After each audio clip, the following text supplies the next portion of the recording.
The stench of death is particularly strong on this warm Caracas morning, as dozens of people wait outside the morgue to pick up their loved ones murdered the night before.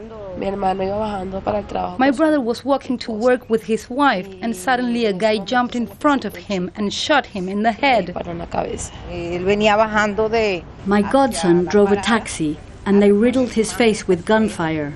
Apparently, they wanted to kill one of the passengers.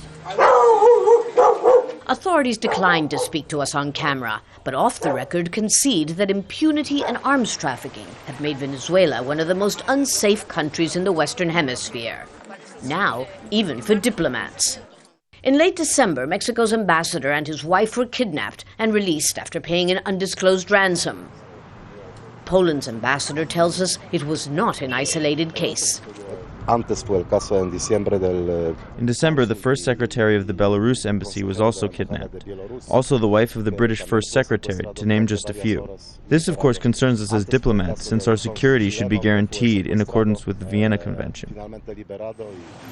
This sign urging citizens not to pay ransom and alert police illustrates just how widespread kidnapping has become. Especially what's called Kidnap Express, because typically they're carried out in less than 10 hours, while the victims are driven around in their cars.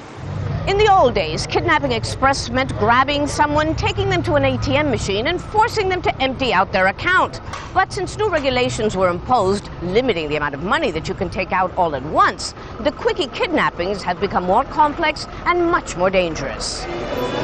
Unlike experienced extortion gangs, the common kidnapper often becomes violent and picks his prey at random. Anyone can be a potential victim, including children. Venezuela's government is forming a new 80,000-strong national police force to help states counter crime. Too little, too late for the people who are being kidnapped or murdered every day. Lucia, Newman, Al Jazeera, Caracas.